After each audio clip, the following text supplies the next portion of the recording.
Hello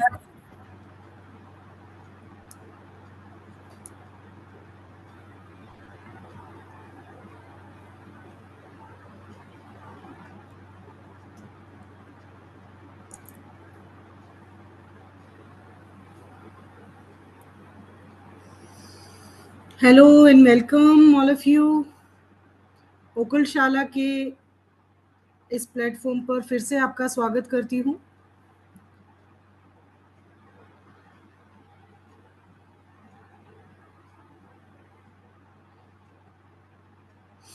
my voice and video clear है? Preeti ji clear है? Okay, I request you all switch on your cameras. Gratitude show करेंगे।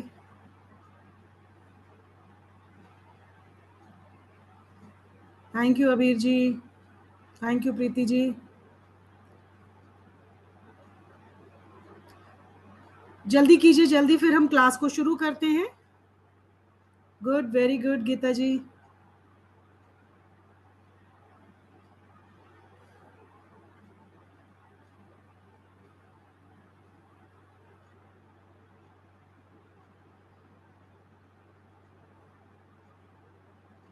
चलिए,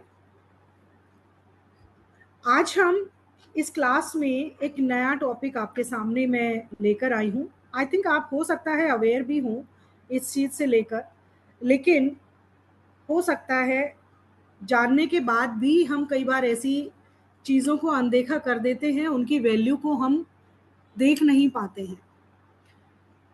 अगर आप सनातनी हैं या किसी भी रिलीजन से संबंध रखते हैं, तो आप किसी न किसी सिंबल का इस्तेमाल ज़रूर करते होंगे।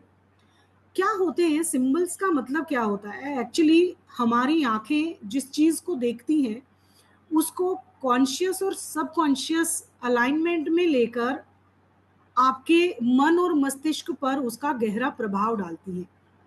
जब भी हम किसी भी सिंबल की बात करते हैं तो ये सिंबल आपको एक पर्टिकुलर एनर्जी, एक वाइब्रेशन देकर जाते हैं।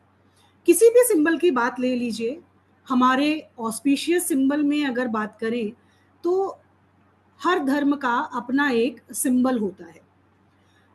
किसी भी धर्म से हम इसको लेकर नहीं चलेंगे, लेकिन हम इन सिंबल्स को कैसे अपनी लाइफ में इम्प्लीमेंट कर सकते हैं और वास्तु के माध्यम से हम इनका कैसे इस्तेमाल कर सकते हैं, आज की क्लास में थोड़ा सा इंसाइट इस पर जरूर डालेंगे। लेकिन मेरी रोशनी आप तक तब तक जाएगी जब आपकी विंडोज ओपन होंगी, क्योंकि ब्लैक स्क्रीन पर सब कुछ ब्लैक हो जाता है। सिंबल जैसे काम करते हैं, आप सामने वाले की एनर्जी आप तक पहुंचती है और वही एनर्जी एक वाइब्रेशन क्रिएट करती है।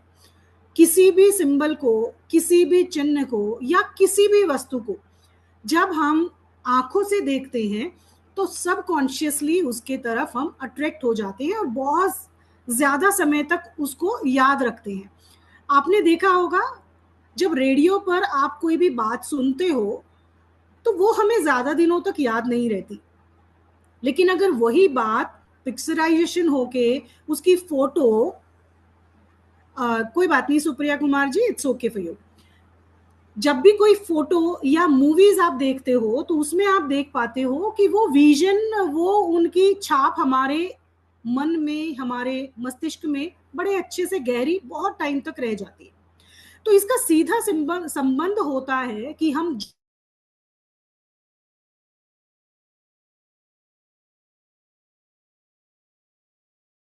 एनर्जी को अट्रैक्ट कर लेते हैं।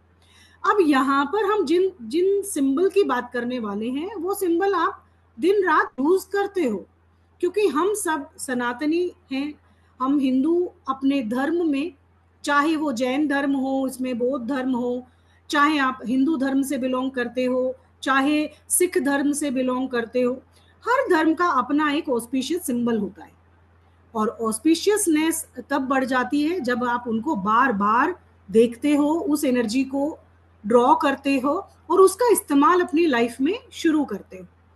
तो हमारे अगर सिंबल्स की बात की जाए तो हिंदू धर्म में कुछ ऐसे सिंबल्स हैं जिनका इस्तेमाल वास्तु में भी एज ए रेमेडी किया जाता है, क्योंकि मैं वैदिक वास्तु पढ़ाती हूँ, सिखाती हूँ और उसको अपनी लाइफ में अप्लाई भी करती हूँ। तो स्वास्तिक, ओम और ऐसे बहुत सारे सिंबल्स हम अपने वास्तु में एज ए रेमेडी यूज करते हैं। आज हम इस क्लास में उनके बारे में इन डेप्थ जानेंगे, थोड़ा सा डिटेलिंग करेंगे, उनकी यूटिलिटी क्या है। और आज तक अगर आपने स्वास्तिक ड्रॉ करना सही से नहीं आया, उसको सीखेंगे।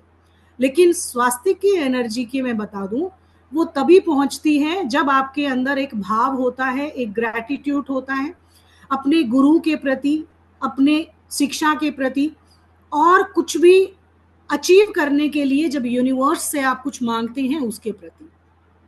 इस क्लास में सबसे ज्यादा जरूरत है आपकी क्लास में कैमरा ऑन करने की, क्योंकि यही आपका ग्रैटिट्यूड यहाँ से मुझ तक पहुंचने वाला है।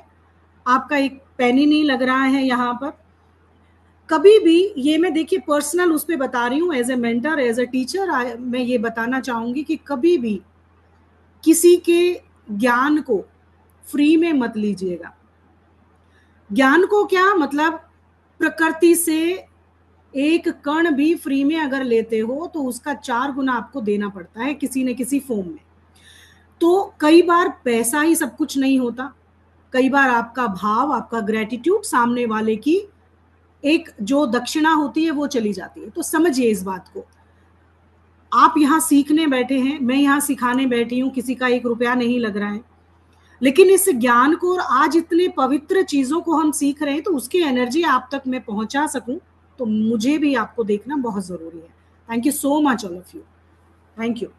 आज हम बात करने वाले हैं इन ऑस्पिशियस सिंबल्स के बारे में जो आपकी लाइफ को ट्रांसफॉर्म कर सकते हैं। आपको वास्तु से जुड़े हुए ऐसे तथ्यों की जानकारी मिलेगी जिसका इस्तेमाल करके अपने घर के अंदर आप इसकी एनर्जी को क्रिएट कर सकते हो और अपने घर को एनर्जी प्रोड्यूस कर सकते हो, एनर्जाइज कर सकते हो। हमारे प्राचीन काल से ही हिंदू धर्म में जिन सिंबल्स का इस्तेमाल किया गया, उनमें सबसे पहला जो प्रतीक था वो था स्वास्तिक। यहाँ पर स्वास्तिक का मतलब अगर जाने, आप लोग बनाते भी होंगे, पूजा पाठ करते हो तब भी, वैसे भी अगर कभी मौका मिले तो आप डेफिनेटली इसको अपने घर के आगे भी कुछ लोग बनाते हैं, अपने वाहन पर भी बनाते हैं। आप कोई भी दिवाली हो, होली हो, फेस्टिवल कोई भी हो, तब आप स्वास्तिक का चिन्ह बनाते हो। लेकिन इसका मतलब क्या है, आज वास्तु के कॉन्टेक्स्ट में भी इसको जानेंगे और इसके बनाने का एक तरीका होता है वो भी जानेंगे, और कैसे एक स्वास्तिक आपकी मैनिफेस्टेशन को कंप्लीट करता है उसको भी जानेंगे। स्वास्तिक है, सबसे पहले उसके बारे में जानते हैं कि ये जो प्रतीक है ये बहुत प्राचीन सिंबल है। कहा जाता है जब हड़प्पा संस्कृति, जब बिल्कुल ओरिजिन संस्कृति शुरू हो रही थी, तभी इसका जो होने का प्रमाण मिलता है, यानी कि 12,000 ईयर्स बीसी, मतलब काफी पुराना आप समझ सकते हो। इसका ओरिजिन की एक्चुअल डेट नहीं है, लेकिन ये पहले इस्तेमाल किया जाता था और ये हमारे पास प्रामाणिक तौर पर हम देखते हैं। शास्त्रार्थ हमें जनरेशन टू जनरेशन इसके बारे में पता चला, जब खोज की गई, तो ये सिंबल बहुत ही पुराना है। और इसकी साक्षात जब देखा गया पुराने बाकी सभ्यताओं में भी, जैसे फॉरेन के बहुत सारे लोगों ने भी इसको इस्तेमाल किया, ना केवल हिंदुइज्म में इसको इस्तेमाल किया गया। अगर आपने नाजी के बारे में सुना हो, हिटलर के बारे में सुना हो, तो उसने अपने मैप, जो उसका फ्लैग होता था, उस फ्लैग के ऊपर उसने उल्टा स्वास्तिक बनाया था एक तरीके से। तो ये जो फ्लैग पे इसने इस तरीके से स्वास्तिक बनाया, तो स्वास्तिक की एनर्जी ने उसको बिल्कुल जीरो पर लाकर खड़ा कर दिया और उसको बिल्कुल तहस नहस कर दिया, उसका साम्राज्य बिल्कुल डिमोलिश कर दिया। अब हम अपनी संस्कृति की अगर बात करें तो इस प्रतीक के बारे में हम ये जानते हैं कि अगर स्वास्तिक के शब्द का मतलब ही हम देखें, शाब्दिक अर्थ में अगर देखें, तो इसका मतलब होता है स्व और अस्ति। स्वास्तिक ये दो शब्दों के मेल से बना है। स्व का मतलब होता है शुभ होना, अच्छा होना, और अस्ति मतलब होता है तथास्तु, यानी कि ऐसा ही होगा। ये कल्याण को, सौभाग्य को, शुभता को और प्रॉस्पेरिटी को रिफ्लेक्ट करता है। किसी भी जगह पर जब स्वास्तिक अंकित कर दिया जाता है तो वहां की एनर्जी को 108 गुना चैनलाइज कर देता है, क्योंकि ये 10 लाख बॉबी पॉजिटिव एनर्जी की जनरेट करता है। अगर ये नेगेटिव बन गया, उल्टा लग गया, तो उतना ही नेगेटिव इम्पैक्ट भी डालता है। क्योंकि किसी भी धर्म के लिए अगर देखें तो ये इस चिन्ह को जब यूज किया जाता था तो इसको साक्षात सूर्य माना जाता था। अब सूर्य का तेज हम सभी जानते हैं, 9 प्लैनेट्स की एनर्जी है, सभी देवताओं को एनर्जी देता है, और इवन यहां तक कि वास्तु की पूरी गणना सूर्य पर आधारित है। वास्तु को जब हम 8 दिशाओं में, मेन डायरेक्शन 10 दिशाओं में बात करते हैं वैदिक विधियों से, तो 8 दिशाएं और ऊपर और नीचे 2 दिशाएं मिलके 10 दिशाएं बनती हैं। इन दिशाओं में से जो भी समृद्धि, शांति और तेज निकलता है, जो एनर्जी प्रोड्यूस होती है, वो आपके घरों में रिफ्लेक्ट होती है। मेनली आपको मैं बताना चाहूंगी कि 4 दिशाएं होती हैं, नॉर्थ, ईस्ट, साउथ और वेस्ट। इनके बीच में north east, south east, south west और नॉर्थ वेस्ट। वैदिक विधि में अगर आपने मॉडर्न वास्तु सीखा है तो सिर्फ 4 और 8 दिशाएं ही आप लोग जानते होंगे, लेकिन वैदिक विधियों में 10 दिशाओं को बताया गया है। ये 10 दिशाएं कैसी हैं? ये 8 दिशाओं के साथ साथ एक आकाश होता है और एक पाताल होता है, तब जाके 10 दिशाएं हमारे वास्तु को बनाती है, यानी कि रहने योग्य स्थान को एनर्जाइज करती है। ये 10 दिशाएं अपने अपने एक अटेंडेंट, अपने अपने एक प्रोटेक्टर के साथ होती हैं, जिनको दिक्पाल की संज्ञा दी गई है। जो 10 दिक्पाल हैं, जो 10 देवता हैं, जो 10 दिशाओं को प्रोटेक्ट करके रखते हैं, इनकी प्रोटेक्शन के लिए जो दिक्पाल हैं उनका पर्टिकुलर एक देवता एनर्जी फील्ड वहां पर बन जाता है, और यही देवता आपके घर की रक्षा करते हैं। अब स्वास्तिक से इसका क्या लेना देना, आप ये सोच रहे होंगे, क्योंकि स्वास्तिक एक पवित्र प्रतीक है जो कि 10 दिशाओं को भी बताता है।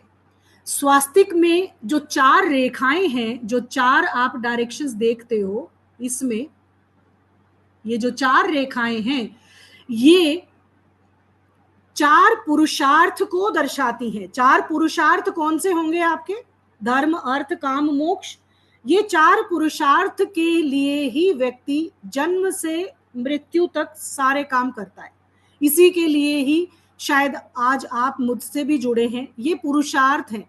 अब यहां पर देखा जाए तो ये जो 4 लोकों को भी प्रदर्शित करते हैं, और 4 आश्रम जो जीवन पर्यंत, यानी कि बाल्यावस्था, गृहस्थ आश्रम और वृद्धाश्रम, और इस तरीके से जितने भी हम सांसारिक सुखों को एक कैटेगराइज वे से जीकर अपने मृत्यु तक पहुंचते हैं। एक टाइम लाइन होती है हर व्यक्ति की, जन्म और मृत्यु निश्चित है, लेकिन जब हम इनकी बात करते हैं तो यही 4 पुरुषार्थ, यही 4 लोक और यही देव, 4 देवों को प्रेजेंट करते हैं।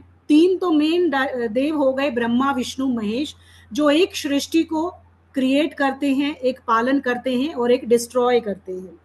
और चौथा संबंध इसका साक्षात गणेश भगवान से माना गया है। स्वास्तिक को सूर्य से, गणेश भगवान से, ब्रह्मा, विष्णु और महेश से संबंध दिखाया गया है। अगर हम इसके आगे की गणना करें तो जब हम नक्षत्रों की बात करते हैं तो 27 नक्षत्रों में भी जो चारों दिशाओं के मेन नक्षत्र होते हैं उनमें भी इसको प्रस्तुत करके बताया गया है कि हर तरह की एनर्जी को अपने अंदर समाने की शक्ति एक स्वास्तिक के अंदर पाई गई है। अब यहां पर आप देखिए, जब भी हम इनकी डायरेक्शंस की बात करते हैं तो इसकी डायरेक्शन को सबसे ऊपर जो यहां पर आप देखेंगे दैट इज योर ईस्ट, और इसके सामने वेस्ट, यहां पर नॉर्थ और यहां पर साउथ इंडिकेट करता है। इसके बीच में इसका जो ये फलक है ये साउथ ईस्ट, ये साउथ वेस्ट, ये नॉर्थ वेस्ट और ये नॉर्थ ईस्ट को रिप्रेजेंट करता है। इसके अंदर यहां पर जो ये 4 बिंदु होते हैं ये 4 27 नक्षत्रों के मुख्य नक्षत्र होते हैं। इसमें यहां पर अंतरिक्ष होता है, मतलब आकाश होता है, और यहां पर पाताल होता है। तो हो गई आपकी 10 दिशाएं। ये 10 दिशाएं जब स्वास्तिक हमें बताता है तो 10 दिशाओं के प्रोटेक्टर भी होते हैं, उनके दिक्पाल भी होते हैं। जहां पर आपने स्वास्तिक अंकित कर दिया, समझ लीजिए आपने 10 दिशाओं की शक्ति वहां क्रिएट कर दी, और ये 10 दिशाओं की शक्ति वहां से आने वाली सभी नकारात्मक ऊर्जाओं को दूर करती है और एक पॉजिटिव एनर्जी 108 गुना चैनलाइज करती है आपके जीवन में, आपके घर में पॉजिटिविटी को क्रिएट करती है। यहां पर जब भी हम बात करेंगे इनके अपने प्रोटेक्टर की, तो ईस्ट में महेंद्र देवता, यहां पर जिनको इंद्र भी कहा गया, यहां पर इंद्र देवता इसके प्रोटेक्टर बनते हैं। साउथ ईस्ट में अग्नि देवता होते हैं, साउथ में यम इनको प्रोटेक्ट करते हैं, साउथ वेस्ट में नैऋति देवता इनको प्रोटेक्ट करते हैं, वेस्ट में वरुण देवता, नॉर्थ वेस्ट में वायुदेव, नॉर्थ में कुबेर देव, नॉर्थ ईस्ट में ईश, ईश यहां पर साक्षात शिव भगवान को माना गया है। यहां पर आकाश में अगर देखा जाए तो यहां ब्रह्मा का पद आता है, ब्रह्मा जी की एनर्जी इनको साकार करती है, और पाताल में शेष नाग,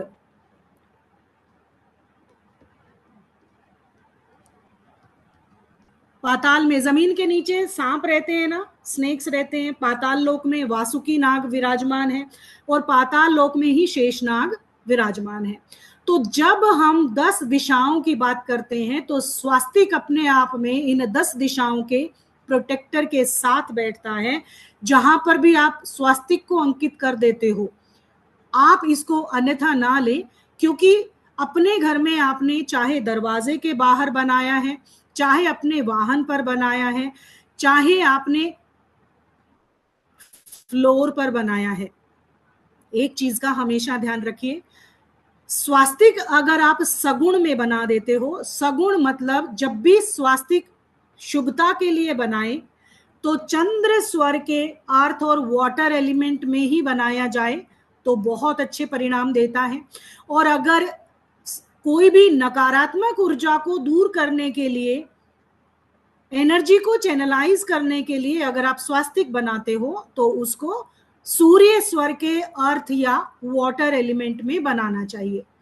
अब यहां पर आप देखिए शुभ और लाभ हम अपने दरवाजे के बाहर लगाते हैं।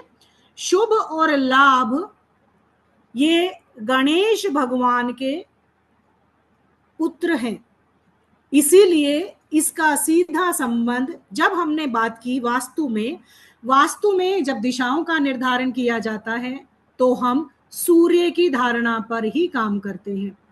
सूर्य के बिना वास्तु की गणना संभव नहीं, क्योंकि जिस जिस एंगल ऑफ इंक्लिनेशन पर सूर्य की रोशनी किसी घर पर बनती है, तभी आपके मुख्य 16, 8, 10 दिशाएं बनके तैयार होती हैं। यहाँ पर जब हम शुभ और लाभ की बात करते हैं, इसका संबंध गणेश भगवान से बताया गया है, और वास्तु की अगर हम स्वास्तिक की बात करें तो सीधा संबंध सूर्य से बन जाता है। तो किस किस से हमारा संबंध बना यहाँ पर? ब्रह्मा, विष्णु, महेश, गणेश भगवान और सूर्य के साथ। तो अगर आप अपने घर में कहीं पर भी स्वास्तिक अंकित करते हैं, उसको इन सभी देवताओं की एनर्जी ऑटोमेटिकली मिल जाती है। अब आपने देखा होगा कितने लोग हैं आप में से जो कि इस सिंबल को बनाते हैं, और जो अभी तक मैंने बताया उसके अकॉर्डिंग ही थोड़ा सा रोशनी डालिए। एक बार आपसे इंटरेक्ट करना चाहूंगी मैं। कौन अपने घरों में इस तरीके से आज तक आपने कभी सोचा था कि ये भी कोई चीज हो सकती है? कितने लोग हैं? कौन आंसर करना चाहेगा? ओके, कौन वीडियो वर्चुअली हैंड कर लीजिए अपना, मैं उसको अनम्यूट कर दूंगी। अबीर जी कहना चाहेंगे?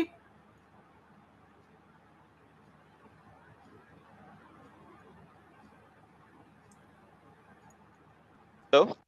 हाँ जी, हाँ जी मैडम, नहीं है, मेरे को पूरी आप जो आपने इन्फॉर्मेशन मालूम नहीं था, मतलब ओके सर। अच्छा अच्छा लगा बहुत सुन के madam. Okay, very good, very good. Satyendra ji, हाँ जी सर, हाँ जी। बस 2 से ही लेते हैं, फिर कंटिन्यू करते हैं। थोड़ा सा इंटरेक्शन जरूरी है ना, ताकि मुझे पता चले और कितना मुझे बताना है ना? जी सत्येंद्र जी। जी मैम प्रणाम। वैसे तो मैं ये प्रणाम। जस्ट जुड़ा हूँ, लेकिन जी जो जी, कोई प्रश्न बात। आपका सुना वास्तु स्वस्तिक, तो हाँ, स्वस्तिक का चूंकि मैं संत भी हूँ तो हम प्रयोग करते हैं। घर के करेक्ट मुख्य सर। द्वार पे भी बनवाते हैं कई बार आजकल ये रेडीमेड प्लेट के रूप में लगा दिया जाता है, लेकिन मैं सोचता हूँ उसमें कोई एनर्जी नहीं, वो केवल शो करेक्ट पीस सर। बन जाता है। अदरवाइज तो करेक्ट। अभी इसमें साइड में इसकी और किरणें निकली हुई और इसमें 4 बिंदु और वो भी अपन अंकित करते हैं, जी जी तो जी। पूरा उससे बनाया जाता है। और इसके बनाने का भी एक फॉर्म है कि पहले कौन सी रेखाएं खींची जाए, कैसे उन्हें बनाया जाए, ऊपर करेंगे से सर, उसकी नीचे भी बात लाया करेंगे। जाए। हाँ हाँ जी, चलो। यानी कि तो आप अवेयर इसे तो है। समझाएं, मैं जस्ट जुड़ा था तो ओके मैंने सर, निवेदन की। ओके, जय लेट्स कंटिन्यू। गुरु। कंटिन्यू। अब हम बात कर रहे हैं कि ये तो था वास्तु के साथ कैसे हमने इसको जोड़ना है, क्या देखना है। लेकिन जब भी हम स्वास्तिक को बनाएंगे, एक चीज का आपको ध्यान रखना है, कभी भी अपने नेवल एरिया से नीचे स्वास्तिक को अंकित आपको नहीं करना है, कभी भी। कई बार आपने देखा होगा दिवाली पे रंगोली में आप लोग स्वास्तिक बना देते हैं, और वो पैर रख रख के उसके ऊपर बच्चे आते हैं, आप लोग आते हैं, और उसको दहलीज के बाहर बना देते हैं। तो ये गलतियां भूल के भी आप ना करें। कभी भी स्वास्तिक के ऊपर पैर नहीं रखा जाता, क्योंकि अगर ये पॉजिटिव एनर्जी देने की ताकत रखते हैं, तो समझ लीजिए अभी हमने 10 दिक्पाल की बात की, हमने ब्रह्मा, विष्णु, महेश की बात की, हमने सूर्य की बात की और गणेश भगवान की बात की। तो क्या आप आज के बाद इसके ऊपर पैर रखना पसंद करोगे? Obviously not. तो कभी भी जब अपने घर में कहीं पर भी स्वास्तिक अंकित करना हो, तो हमेशा नेवल एरिया से ऊपर करेंगे। अब एक चीज, एक प्लैनेट इसके साथ और जुड़ जाते हैं। आप में से जब भी स्वास्तिक बनाते होंगे, तो जनरली देखा होगा कि रेड कलर का स्वास्तिक हम अपने घरों में बनाते, रोली का स्वास्तिक बनाते हैं। बिल्कुल, बहुत सही सत्येंद्र जी। मंगल से जुड़ी एनर्जी का भी हम इसमें प्रयोग करते हैं। क्यों? क्योंकि रेड कलर का जो स्वास्तिक होता है, मोली से, कुमकुम से, चंदन से, केसर से जब मिक्स करके एक पेस्ट तैयार किया जाता है, तो मंगल से भी संबंध स्वास्तिक का बन जाता है। और रेड कलर ही क्यों? क्योंकि रेड कलर में पावर होती है, मंगल की एनर्जी होती है। कोई भी नेगेटिव एनर्जी होती है तो वो रेड कलर के वहां पर स्प्रेड नहीं करती, और वहां पर ही डिमोलिश हो जाती, खुद ही स्वाइप हो जाती है। तो यहाँ पर हम ये देखेंगे कि एक साथ मंगल की एनर्जी भी आपके साथ यहाँ पर जुड़ जाती है जब हम रेड कलर से स्वास्तिक बनाते हैं। मंगल का तेज, मंगल की ऊर्जा, मंगल का एक्शन ओरिएंटेड होना अपने आप में ही आपके घर के अंदर वो पॉजिटिविटी क्रिएट करती है जिससे आपके घर में कोई भी नकारात्मक ऊर्जा सरवाइव नहीं करती। इवन हम वास्तु में बहुत सारी जगह पर अपने वास्तु दोषों को दूर करने के लिए स्वास्तिक का ही प्रयोग करते हैं, वैदिक विधियों का ही प्रयोग करते हैं। इन स्वास्तिक के द्वारा अगर आपके घर के अंदर कहीं पर भी नेगेटिव एंट्रेंस हो गई है और आप उसको पॉजिटिव करना चाहते हैं तो वहां पर वर्चुअल एंट्री भी स्वास्तिक करने में हेल्प करता है। This is the part of the course, यहाँ पे उसको डिस्कस नहीं करेंगे, बट मैं एक जेनरिक तौर पर बता रही हूं कि स्वास्तिक के अंदर अपने आप में ही कितनी शक्ति है। वो हमने देखा अभी कि कैसे हमने दिशाओं के माध्यम से उसको जाना। अब स्वास्तिक जो है उसको ड्रॉ करने का एक तरीका होता है। स्वास्तिक जब ड्रॉ करेंगे, अब इसकी या एक तो पिक्चर ले लीजिए आप, विजिबल है सबको? करेक्ट।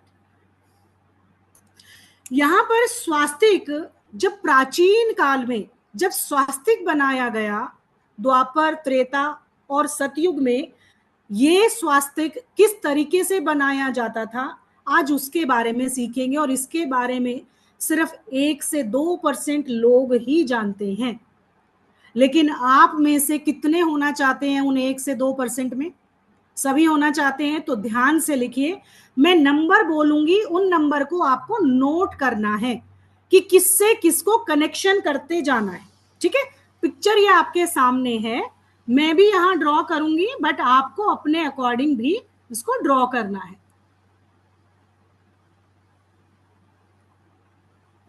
सबसे पहले, अब आपने सुना होगा क्रॉस नहीं किया जाना चाहिए, क्रॉस नहीं किया जाना, ऐसा कुछ नहीं है।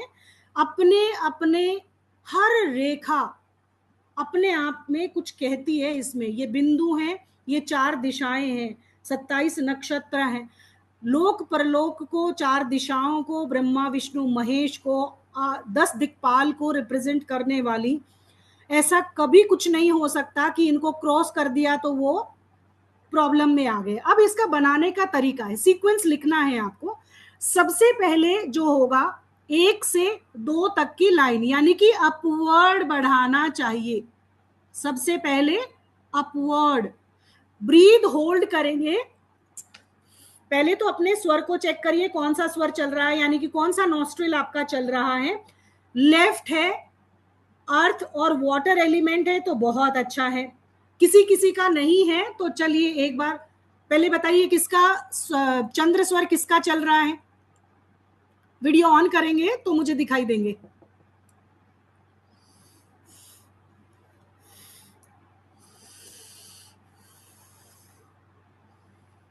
आशा जी का है, ओके। और किस किस का चंद्र स्वर चल रहा है? नहीं तो एक बार 2 मिनट के लिए प्राणायाम करते हैं, डीप ब्रीदिंग करते हैं।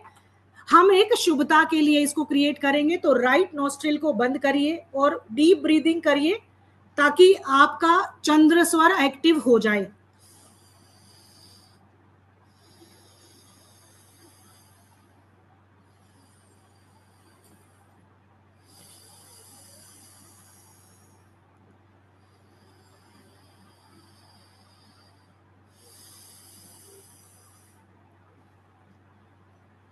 किस किस का है चंद्र स्वर?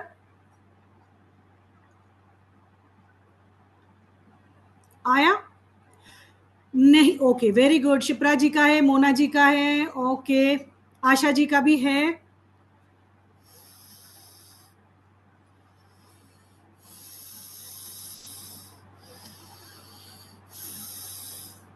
डॉक्टर नीलिमा का भी आ गया है, वेरी गुड। प्रीति जी का भी आ गया है, परफेक्ट। अब क्या करना है, आप इसको लिखेंगे और बनाएंगे भी। ठीक है, पहले हम इसका सीक्वेंस जानेंगे, इतने आपका चंद्र स्वर बाद में अच्छे से आ जाएगा।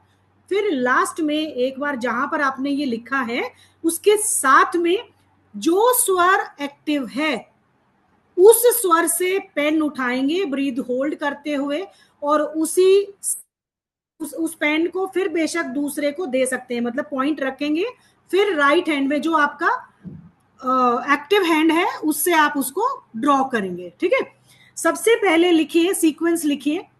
हमने इसको ड्रॉ किया सबसे पहले 1 से 2 नंबर तक, यानी कि अपवर्ड जाना है। सबसे पहले अपवर्ड 1 से 2 नंबर पर, फिर 3 से 4 नंबर लेफ्ट टू राइट जाते हैं, फिर 3 से 6 नंबर, 3 से 6 नंबर,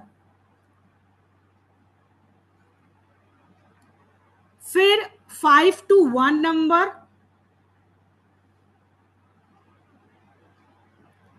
फिर 2 से 8 नंबर,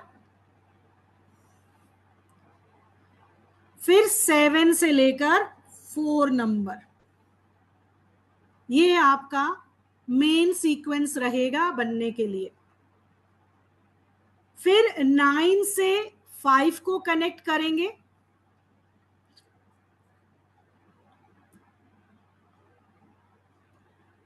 6 से 10 नंबर को कनेक्ट करेंगे,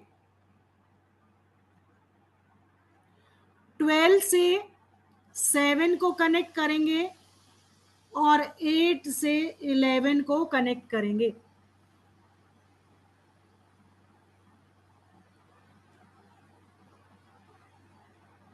अब 13, 14, 15 और 16 के स्थान पर डॉट लगाएंगे।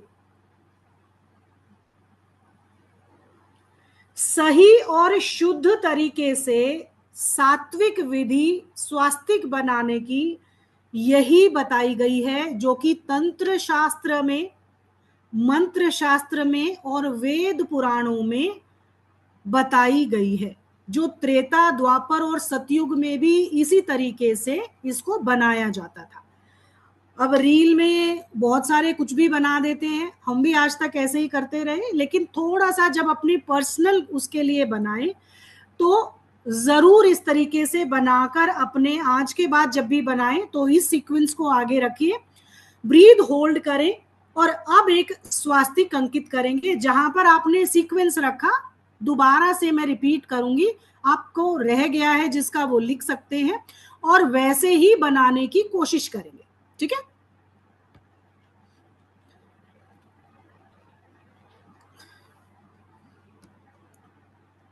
लेफ्ट स्वर के अर्थ और वाटर एलिमेंट में इसको बनाया जाएगा। सबसे पहले ब्रीथ होल्ड, पेन उठाएंगे ब्रीथ वाले हैंड से और फिर दूसरे, बेशक जो राइट हैंड है उसको आप पकड़ा सकते हो, 1 2, ठीक है, 3 से 4 नंबर तक। अब 3 से 6 नंबर तक, 5 से 1 नंबर तक,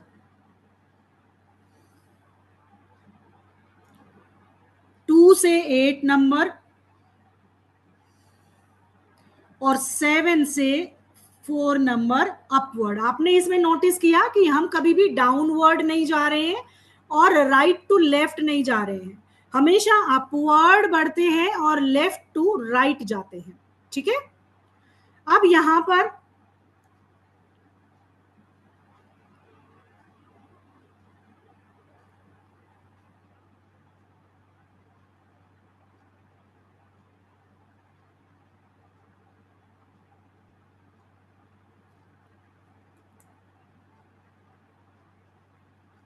अब 2 नंबर से 8 तक हम चले गए, उसके बाद 9 से 5 नंबर नीचे से ऊपर जोड़ना है, बाहर की तरफ नहीं निकालना, अपवर्ड लेना है। 9 to 5 बताया गया है, ऊपर की तरफ जोड़ेंगे।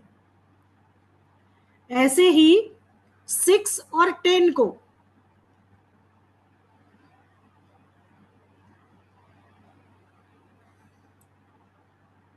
उसके बाद 12 और 7 को, और फिर 11 से 8 को।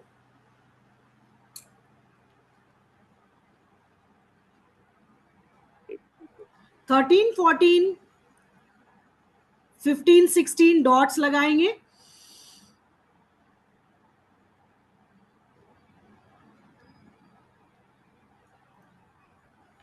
और हमारा स्वास्तिक बनके रेडी। ठीक है, आज के बाद आई होप आप इसी को बनाएं।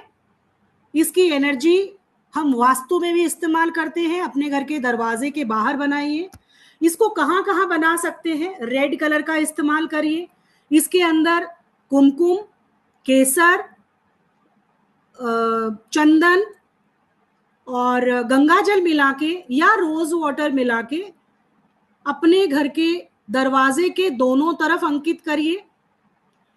इसको बनाने के लिए 9 फिंगर का इस्तेमाल किया जाता है। 9 बाय 9 का बना सकते, 9 बाय 9 का बना सकते हो।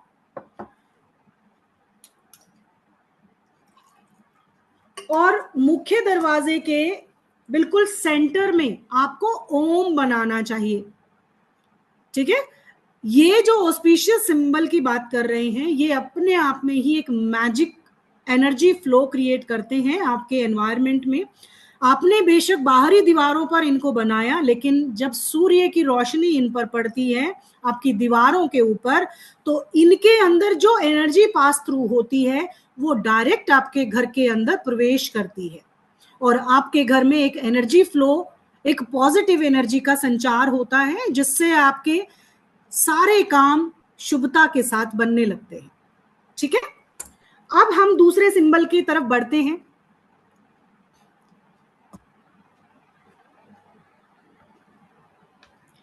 जो है ओम।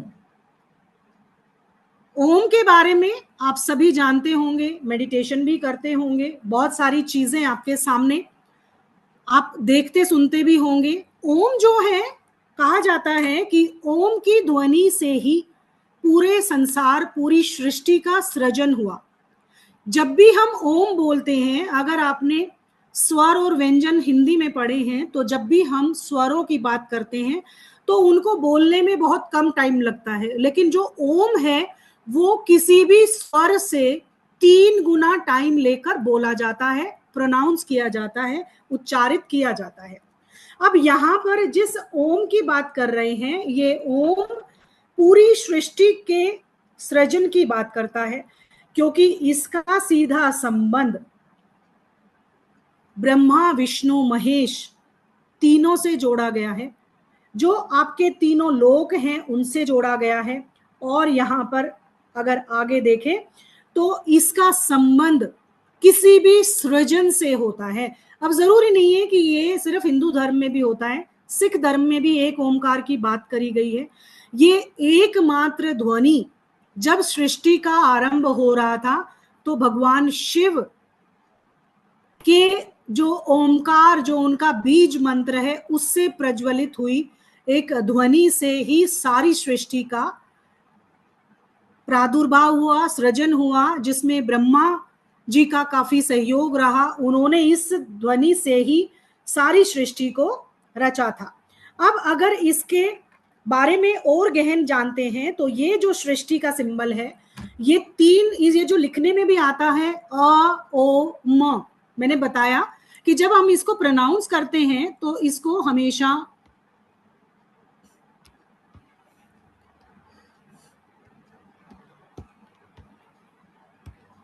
ये लिखा जाता है। इसमें आपको 3 स्वरों की, 3 स्वरों की यहां पर बात करी गई है, अ, ओ, म। अब यहाँ पर इसका अलग अलग मीनिंग भी होता है। जब हम इसको प्रोनाउंस करते हैं तो किसी भी स्वर से, किसी भी साउंड से 3 गुना टाइम लगता है। अब ए का मतलब, अ का मतलब यहाँ पर सृजन होता है, जो कि ब्रह्मा को रिप्रेजेंट करता है। यू का मतलब, औ का मतलब विष्णु जी, जो कि पालन करते हैं। और म का मतलब यहां पर संहारक, यानी कि साक्षात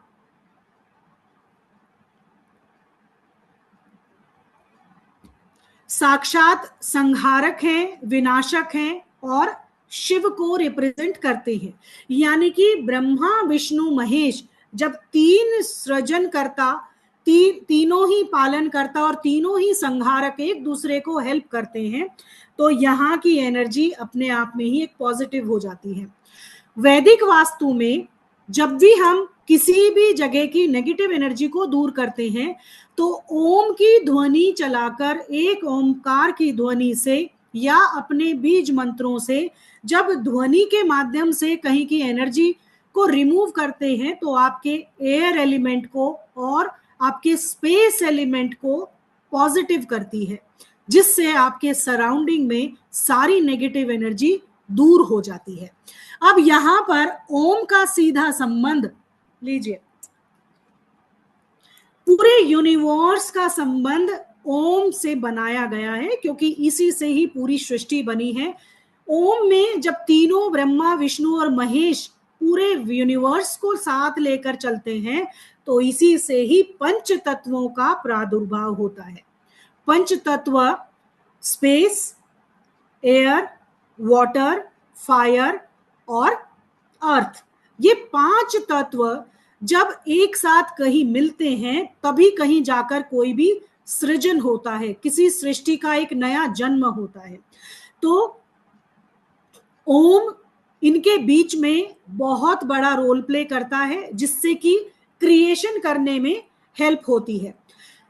ये पहली ही ध्वनि बताई गई है यूनिवर्स में जब सृष्टि का आरंभ हुआ था, इसी से सभी का जन्म हुआ।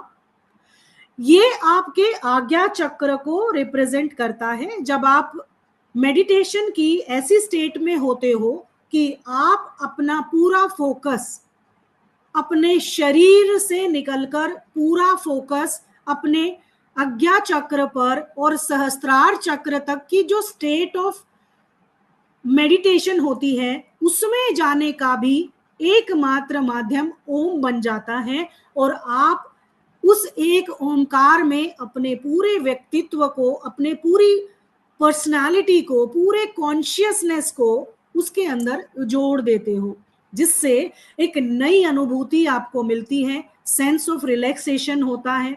आप मेडिटेशन के उस चरम सोर्स पर पहुंचते हो जहां से आपके ईश्वर के साथ आपका साक्षात्कार होता है, आपका जुड़ाव होता है। आप कितने अच्छे तरीके से मेडिटेशन करते हो, उतना ही एक ओमकार की ध्वनि, स्पेशल ओम के मेडिटेशन भी होते हैं। ओम के उच्चारण से कितनी ही बीमारियां रिसर्च से ठीक हुई हैं। इवन कैंसर जैसी बीमारी भी एक ओमकार की ध्वनि के उच्चारण से, चैंटिंग से आप अपने घरों में व्यक्तियों को ठीक कर सकते हो, क्योंकि इसके अंदर जब ओम की इस ध्वनि को उच्चारण किया जाता है तो उसकी ध्वनि की जो वाइब्रेशन होती है आपके शरीर के कण कण में जाके उस नेगेटिव एनर्जी को स्वाहा करती है और आपको एक पॉजिटिव एनर्जी प्रोड्यूस करती है, जिससे आपके शरीर में जो भी दोष हो, जो भी रोग हो, जो भी बीमारियां हो, वो सभी अपने आप ही खत्म हो जाती हैं। ओम की ध्वनि सत्व, रजत और तमस गुणों को भी रिप्रेजेंट करती है। सत्व मतलब व्यक्ति को सात्विक बनाना, उसके विचारों से, उसके खान पान से, उनके रहन सहन से, उसके सोच से। रजत मतलब कोई भी आपको एक्शन ओरिएंटेड जब काम करते हो तो उस तरीके की एनर्जी भी ओम ध्वनि व्यक्ति को दे देती है। और तमस जब आप एक बिल्कुल आराम की अवस्था में होते हो, तो तीनों का संबंध यहाँ पर ओम से बताया गया है। ओम की ध्वनि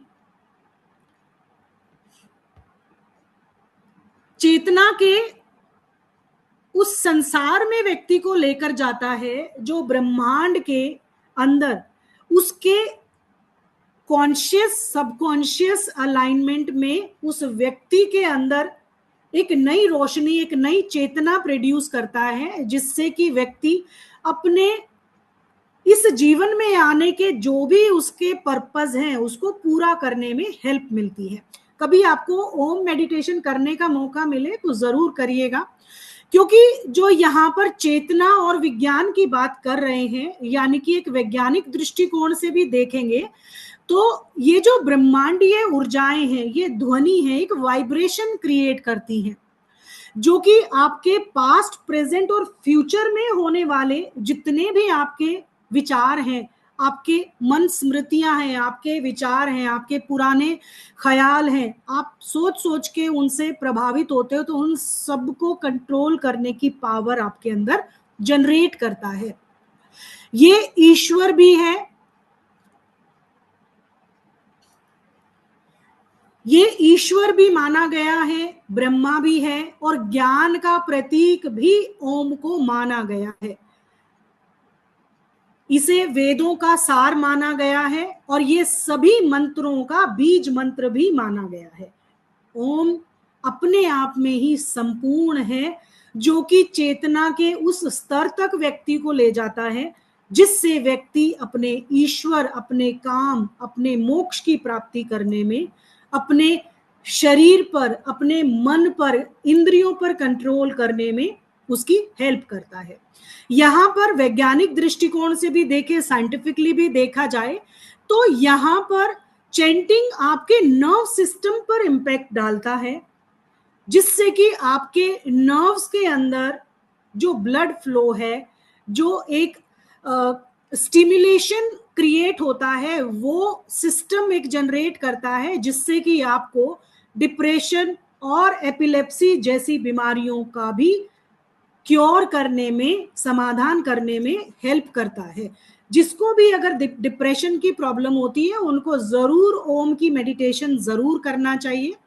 अगर और भी साइंटिफिक दृष्टिकोण से देखा जाए तो मेजर जो ट्रीटमेंट होते हैं, मैंने कैंसर का जिक्र किया, कई ऐसे व्यक्ति रिसर्च की गई है और उन्होंने खुद अपने ऊपर इस चीज का आभास किया है कि अगर शरीर में कोई भी नोट बन गई है, गांठ बन गई है किसी के शरीर में, तो अगर वो रेगुलर तीनों टाइम 10-10 मिनट या आधा आधा घंटा भी अपने शरीर में ओम मेडिटेशन के साथ अपने रोग को बाहर निकालने की मैनिफेस्टेशन करता है, तो वो जो नोट्स होती हैं वो डिसॉल्व होने लगती हैं, क्योंकि इसका सीधा संबंध वाइब्रेशन से है। इस शब्द की जो वाइब्रेशन है, जो पूरे ब्रह्मांड में क्रिएशन कर सकती है, तो नेगेटिव एनर्जी वहां पर सरवाइव कर ही नहीं सकती।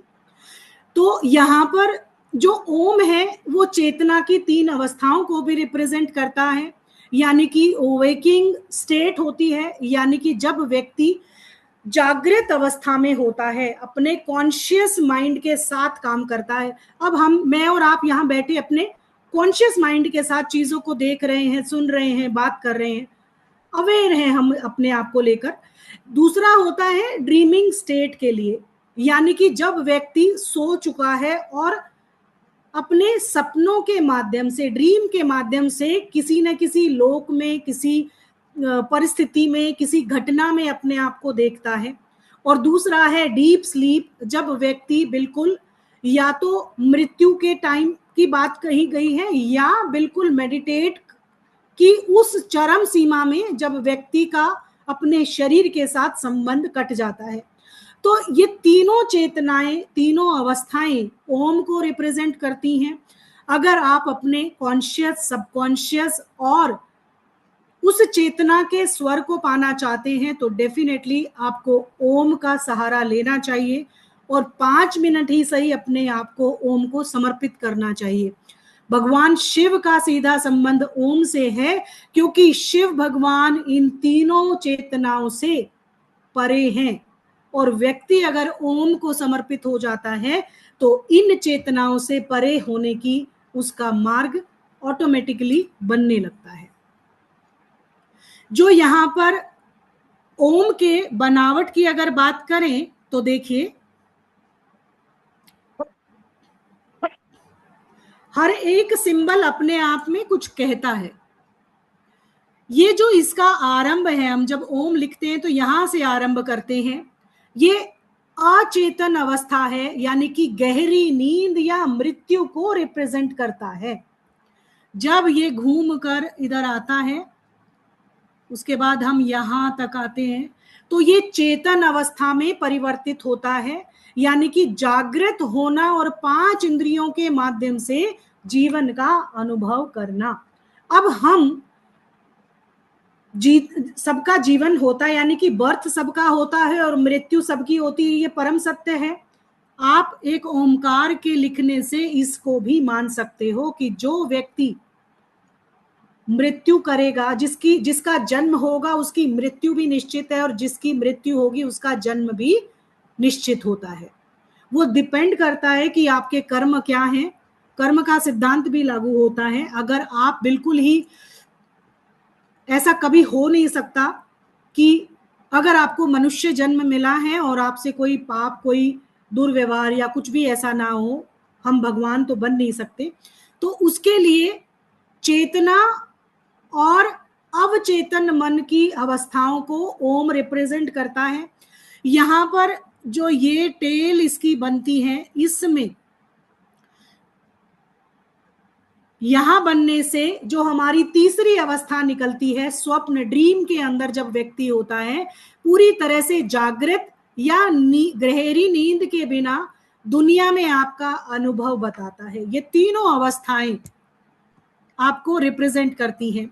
जब हम ये चंद्र बिंदु की बात करते हैं ऊपर, तो ये माया भ्रम हमें अनंत अवस्था से रोकता है। अगर हम ओम की शरण में जाते हैं तो हम इन अवस्थाओं से परे हो जाते हैं, हमें इनका डर नहीं होता, हम सीधे साक्षात ईश्वर की शरण में पहुंचते हैं। उसके बाद जब हम इस डॉट की बात करते हैं, बिंदु की बात करते हैं, तो ये वो अनंत अवस्था को बताता है जब पूर्ण चेतना को ध्वनि द्वारा व्यक्त नहीं किया जा सकता।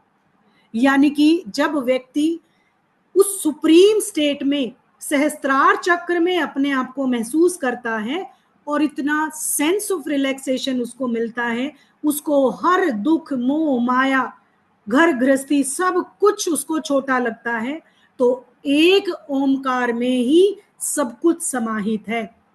आप पैदा होते हो, आपकी मृत्यु होती है, पैदा होते हैं तो हम मोह माया के जाल में हमेशा रहते हैं, ड्रीमिंग रहती है हमारी दिनचर्या, और बाद में अनंत को प्राप्ति के लिए हम ईश्वर का सहारा लेते हैं। एक ओमकार इसीलिए ही संपूर्णता को बताता है। अगर हम ओम की शरण में खुद को रखते हैं तो व्यक्ति उस परमेश्वर की तीनों चेतनाओं को कंट्रोल कर पाता है और अपने आने वाले जीवन को एक नए आयाम की ओर लेकर जाता है। तो अपने घर में 5 मिनट ही सही ओम ध्वनि उच्चारण कीजिए, चैंट कीजिए, सुबह दोपहर शाम, या मोबाइल पर चला लीजिए सुबह दोपहर शाम, और अपने घर की वाइब्रेशन बिफोर एंड आफ्टर आप चेक कर सकते हैं अगर आप एक अच्छे डाउजर हैं तो। अगले सिंबल की बात करते हैं, दैट इज त्रिशूल। त्रिशूल यहां पर शक्ति को प्रदर्शित करता है। आपने देखा होगा त्रिशूल हमेशा यानी कि 3 चीजों को रिप्रेजेंट करता है। मतलब 3 गुण, सत्व, रजस और तमस, तीनों गुणों को बताता है।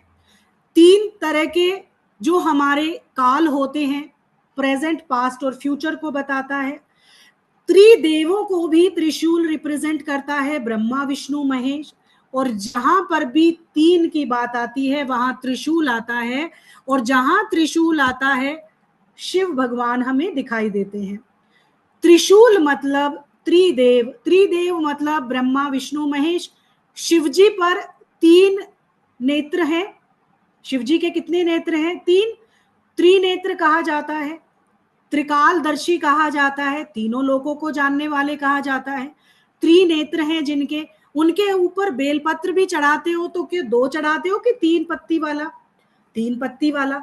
तो 3 से सीधा संबंध त्रि मतलब त्रिदेव, और त्रिदेवों का सीधा संबंध शिव से होता है, क्योंकि पूरी सृष्टि शिव और मां पार्वती के समागम से ही संभव हुई।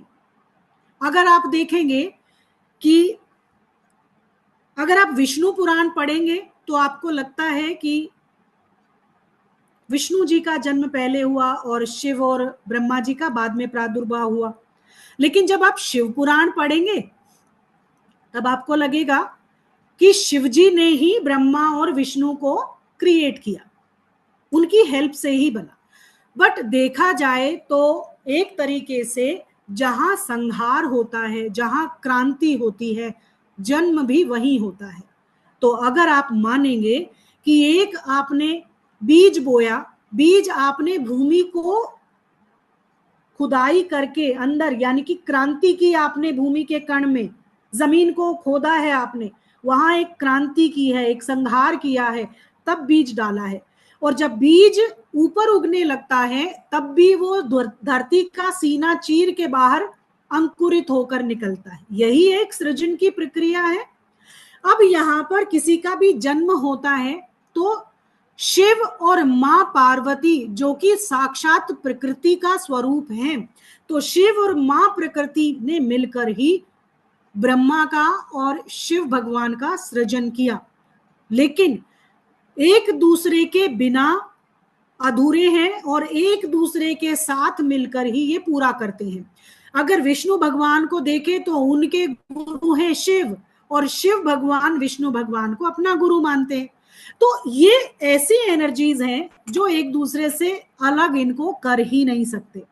तो सर्वशक्तिमान शिव जिनके 3 नेत्र हैं, जो त्रिदेव कहलाए, वो 3 देव भी इन्हीं से ही शक्तियां लेते हैं।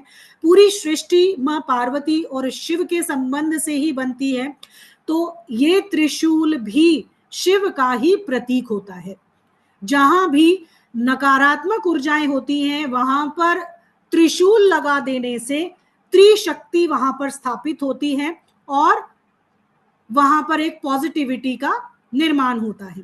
अब यहां पर एक जब देखा गया, बहुत ज्यादा असुरों का जब साम्राज्य हुआ तो ब्रह्मा विष्णु महेश, आपने देखा है कभी भी कोई राक्षस पैदा होता है, कोई भी मूवी देखी होगी या आप सीरियल वगैरह देखते हो तो उसमें क्या होता है, कोई भी राक्षस, देव दानव हमेशा देवताओं से ज्यादा शक्तिशाली होते हैं। आज के सिनेरियो में आप देखिए, जो बुरे लोग होते हैं, जो सबको मार के परेशान करके उन्हीं के पास गन लगा के पैसा ले लेते हैं, है ना, जो सबसे ज्यादा बुरे काम करते हैं उन्हीं के पास धन सबसे ज्यादा होता है।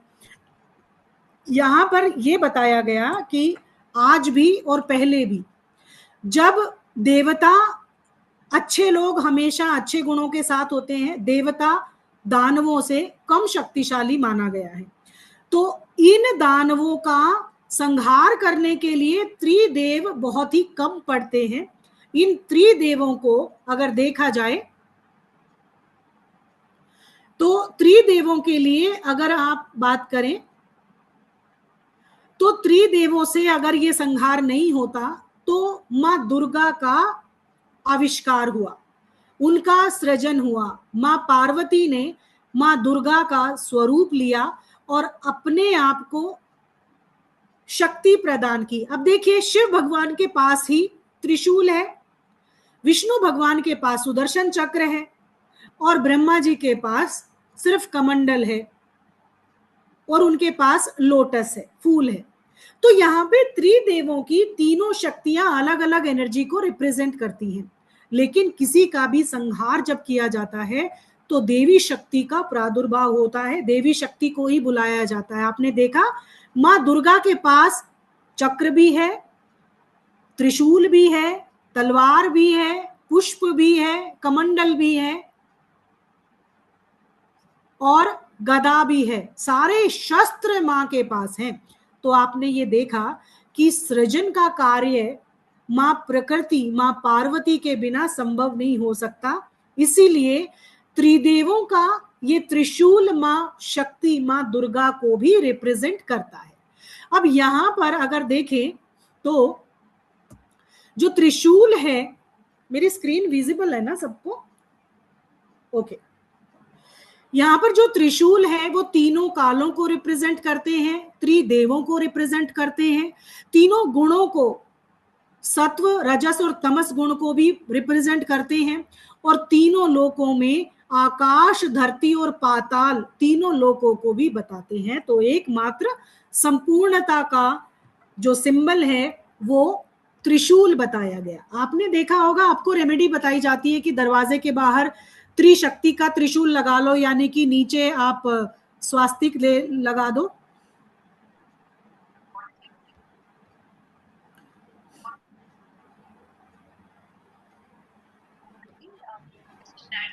ऊपर आप बीच में ओम कर दो और ऊपर त्रिशूल बना हुआ ऐसे एक सिंबल आपको दिखाई देता है जनरली। ये त्रिशक्ति का सिंबल लगाने के लिए बोला जाता है, क्योंकि देखिए हमने एक एक कैटेगराइज करके इनको समझा। अब सोचिए इस अकेले सिंबल में कितनी शक्ति होगी। यहाँ एक अच्छी रेमेडी आपको बताती हूँ। कभी भी आपको आपके घर में नेगेटिव एनर्जी महसूस हो तो गंगा जल लीजिए कटोरी में, उसमें 2-3 तुलसी के पत्ते डालिए और अपनी रिंग फिंगर से उसको चलाते हुए ओम का उच्चारण कीजिए। ओम ओम 108 बार बोलिए। पहले तो पूरे घर में तुलसी के पत्तों से उस पानी से छींटा दीजिए, और छींटा देने के बाद दहलीज के बाहर दोनों तरफ ये त्रिशूल अगर आप बना देते हो उस पानी से, कोई कलर की भी जरूरत नहीं है, तो समझ लीजिए आपका घर प्रोटेक्टेड हो गया। अपने घर के नॉर्थ ईस्ट में एक सिंबल त्रिशूल का जरूर लगा के रखें, क्योंकि नॉर्थ ईस्ट भगवान शिव और मां पार्वती के अर्धनारीश्वर स्वरूप को रिफ्लेक्ट करता है। यहां पर ईस्ट जो होते हैं शिखी देवता होते हैं, जो साक्षात शिव का अर्धनारीश्वर स्वरूप होते हैं, जो आपके मन को, मस्तिष्क को, आपके इंद्रियों को, आपके विजन को, आपके थॉट्स को कंट्रोल करते हैं, और आप एक सही डिसीजन लाइफ में लेते हैं। और जब भी आप एक मिलेनियर आइडिया चाहते हैं तो आपको यहाँ बैठने मात्र से मिल जाता है। इसलिए अपने घर के नॉर्थ ईस्ट में इसको बनाइए और नॉर्थ ईस्ट को क्लटर फ्री रखिए, जिससे कि आपका ये त्रिदेवों की शक्ति आपको एक एनर्जी प्रोड्यूस कर सके। ठीक है, अगला सिंबल करते हैं बात, दैट इज लोटस। देखिए बहुत सुंदर दिखता है, कमल का पुष्प होता है। ये जो लोटस है ये प्योरिटी का प्रतीक है, एक पवित्रता का प्रतीक है, एक ज्ञान और प्रकाश का प्रतीक है, व्यक्ति में एनलाइटमेंट दिलाता है। कैसे? आपने देखा होगा कीचड़ में कमल खिलता है, कीचड़ में ही खिलता है ना, लेकिन क्या इसकी पेटल पर एक भी कीचड़ की डॉट नजर आती है? कभी भी नहीं। इसका सिंबल सीधा सीधा हमें ये बताता है, हम समाज में आज के सिनेरियो में बात करें तो हम कीचड़ में ही रहते हैं।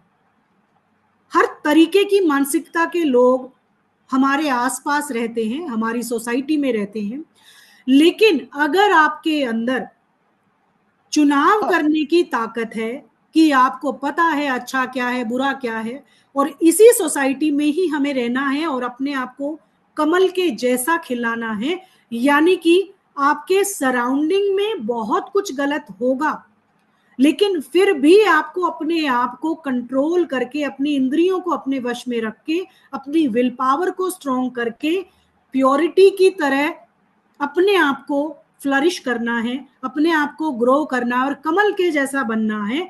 तो this is the quality of enlightenment.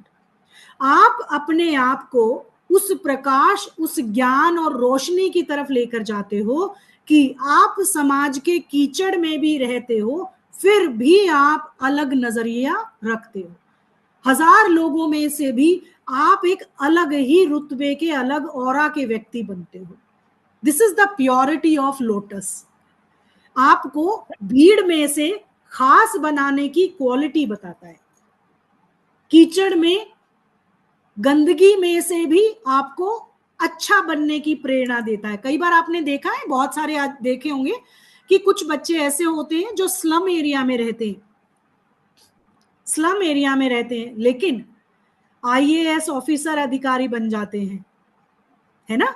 देखा जाए तो उनका सराउंडिंग कितना गलत है, उनकी पॉसिबिलिटीज नहीं है उनके पास इतना पढ़ाई करने की, संसाधन नहीं होते, मानसिकता नहीं होती, आसपास सराउंडिंग ऐसा नहीं है, लेकिन फिर भी उस कीचड़ में से भी वो कमल के जैसा खिल के दिखाने की ताकत रखते हैं। और लोटस इसी विचार की करता है, और अगर व्यक्ति इसके जीवन की कल्पना को अपने जीवन में उतार ले तो व्यक्ति कहीं पर भी हो ज्ञानवान और अपने प्रकाश के स्वरूप से लोगों के घरों में भी रोशनी प्रोड्यूस करता है। और जो भी ऑकल्ट प्रैक्टिशनर होते हैं वो लोटस की भांति खुशबू देते हैं, सुंदरता बिखेरते हैं और लोगों के घरों में एक प्रकाश डालते हैं। जो भी हीलर हैं, जो भी वास्तुविद हैं, लोटस जैसी ही जीवन शैली अपनाते हैं, क्योंकि आप किसी के घर के अंदर एक रोशनी, एक प्रकाश देते हैं जिससे उसके घर में एक एनर्जी क्रिएट होती है। यहां पर पुनर्जन्म को भी रिफ्लेक्ट करता है, यहां पर लोटस पुनर्जन्म को भी बताता है, यानी कि व्यक्ति अपने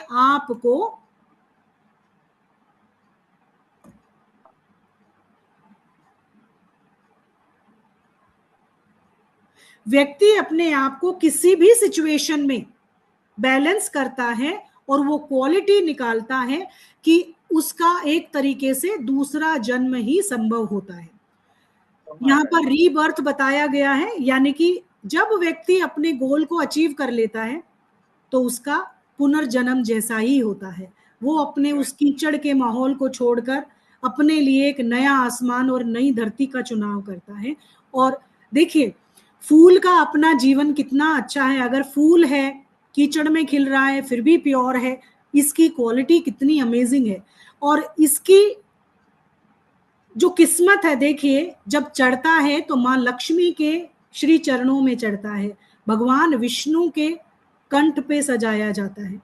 यहां पर इसकी कल्पना ब्रह्मा जी के हाथ में भी कमल है, यानी कि इसकी किस्मत देखिए, जब अपने लाइफ से हम लगाते हैं किसी भी सर्कमस्टेंसेस में, हम कितने दुखों को, कितने तकलीफों को जीकर आते हैं और कमल की भांति जब खिल जाते हैं और नाम कमाते हैं, एक गोल अचीव करते हैं, तो समाज में एक नया रुतबा कायम करते हैं। एक तरीके से उस व्यक्ति का नया काया पलट हो जाता है। और यही प्योरिटी व्यक्ति को कहां से कहां ले जाती है और एक कमल के पुष्प जैसा उसको बनाती है। तो ये कमल अपने आप में एक ऑस्पिशियस सिंबल है।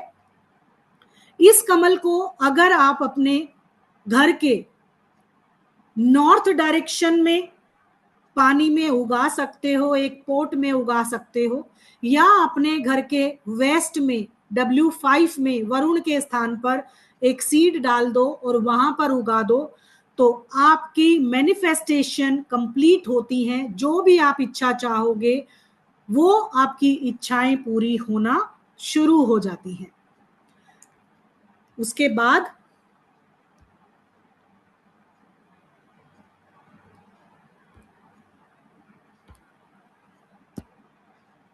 हमारा नेक्स्ट जो सिंबल है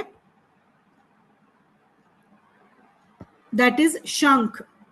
शंख समुद्र के पानी में से निकला हुआ सीपी बोल सकते हैं, इसका एक खोल बोल सकते हैं, एक होलो शेप बोल सकते हैं, लेकिन जो इसकी बनावट होती है वो इस तरीके की होती है कि जहां पर भी ये शंख रख दिया जाता है वहां की एनर्जी पॉजिटिव हो जाती है और वहां की नेगेटिव एनर्जी को ये अपने अंदर समाहित कर लेता है।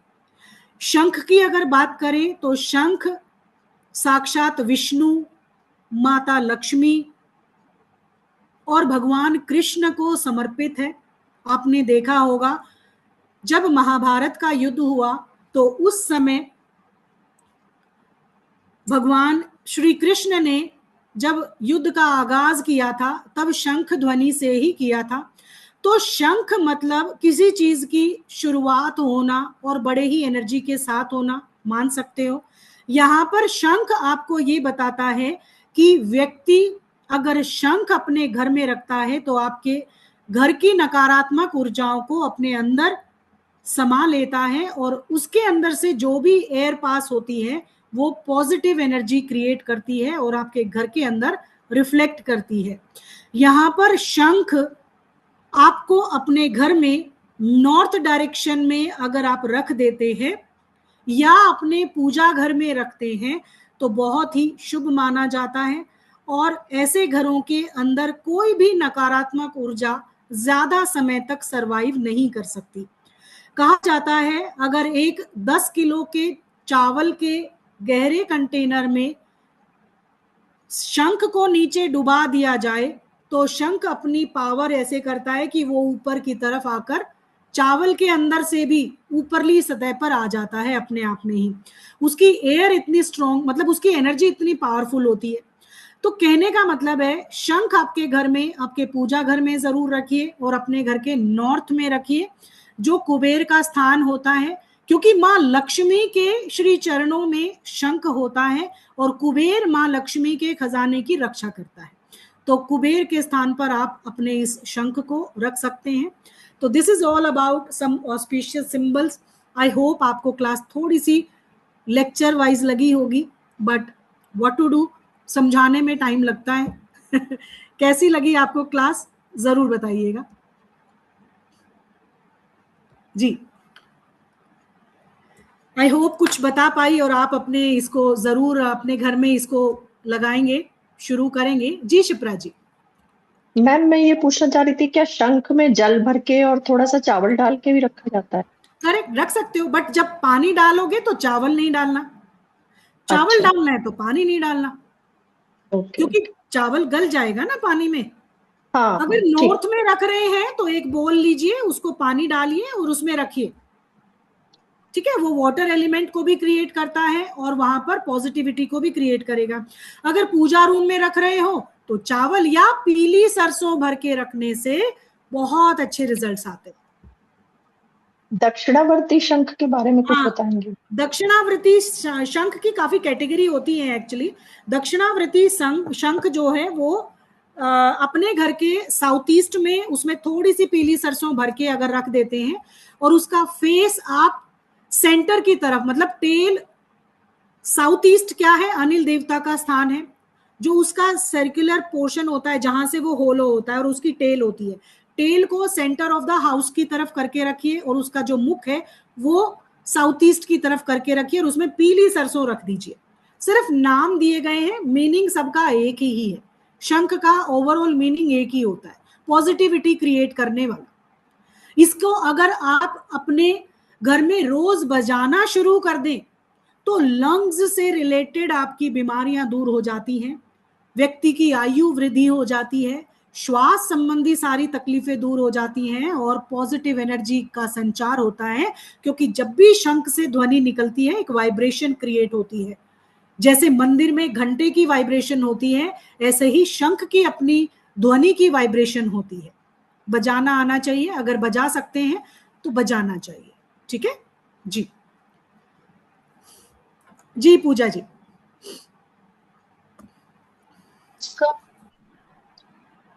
नमस्ते मैडम, आपने बहुत अच्छी तरह से समझाया मैम। Thank you. एक एक पॉइंट, एक एक सिंबल्स के बारे में। मैडम शंख की जो टेल होती है, दक्षिणावर्ती शंख की टेल, वो ब्रह्मस्थान की तरफ होनी चाहिए और मुख अनिल देवता की तरफ। नहीं, मैंने वही बताया ना, वो ब्रह्म स्थान की। अब देखो एनर्जी कहाँ से लेनी है, हमें एनर्जी लेनी है अनिल देव से, साउथ ईस्ट से। तो उसका सर्कुलर, उसका फेस उनकी तरफ होगा तभी तो वो उनको इंडिकेशन करेंगे ना, और टेल उनकी तरफ, ताकि उसके अंदर से पास थ्रू होके आपके सेंटर तक वो एनर्जी आ सके। ओके, थैंक यू जी। डॉक्टर नीलिमा। पूछ रहे थे कि can we keep more than one शंख घर में? सॉरी, एक से ज्यादा शंख रख सकते हैं क्या घर में? रख सकते हैं, एक मंदिर में रख लीजिए, एक नॉर्थ में रख लीजिए, चलेगा, कोई दिक्कत। और अगर recently I got I think copper या ब्रास का है शंख विच इज क्वाइट हैवी, तो अगर उसको नॉर्थ में रखेंगे कुबेर के तो वो हैवी भी है हेवी आपका घर टिल्टेड हो जाएगा, इतना हेवी है। हाँ, ऐसा नहीं है मीन्स यार, ऑलमोस्ट ऐसे मत सोचो। नहीं नहीं तो नॉर्थ में रख सकते मंदिर हैं में ना? रखिए, उसको मंदिर में रखिए, अपने मंदिर में पूजा रूम ऑलरेडी दक्षिणावर्ती है मैम, रखा है शंख। या वो तो फिर शोपीस अपने जैसा घर है पे साउथ वो में रख एक्चुअली। लीजिए, साउथ ईस्ट में रख लीजिए, साउथ वेस्ट ओके, में भी रख सकते हैं शंख को, कोई दिक्कत नहीं है। ब्रास का है तो साउथ वेस्ट में हाँ, रख लीजिए। नहीं तो ओके विष्णु जी का स्थान है वरुण देव, W5 में रख लीजिए, वेस्ट में रखिए, बहुत अच्छे रिजल्ट्स हैं। ओके ओके, ठीक है, थैंक यू मैम। जी सतेंद्र जी। पहले तो बहुत ही अच्छी जानकारी दी आपने। Thank you sir. और मैं ये भी निवेदन कर रहा था कि जैसे त्रिशूल अपन बनाए, तो जैसे हम सिंदूर से बनाते हैं प्राय, माता जी के पुजारी हैं इसलिए, लेकिन क्या इसे हल्दी या कुमकुम से भी बनाया जाना चाहिए? अगर आपका इसमें कोई विशेष मत हाँ है। बिल्कुल बना सकते हैं सर, इसलिए तो मिक्सचर बताया ना मैंने, हल्दी, कुमकुम, केसर, रोली सब डालिए, चंदन भी डालिए, हाँ, सुगंध भी आना चाहिए, तो बना सकते हो। हम बट वो तो सिंदूर से पर्टिकुलर, बनाते हैं, हाँ कोई दिक्कत नहीं क्योंकि है, बिल्कुल बनाया स्पेशली जा सकता है। जी मैम।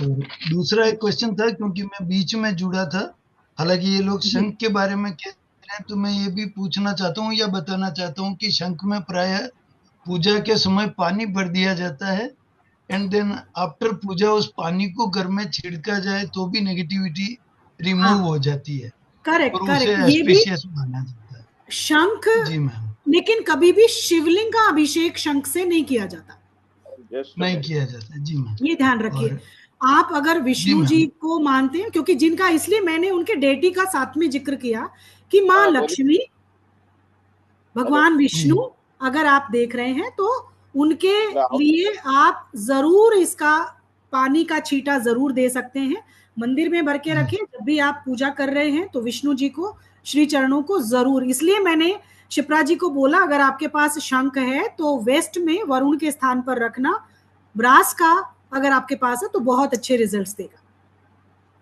जी मैम। मैं थैंक यू एक और चांदनी जी। जानकारी, क्योंकि मैं लेट जुड़ा था, तो क्या आपने एक और स्पीशीज सिंबल आजकल माना जाता है, स्पेशली कछुआ, हाँ जी सर।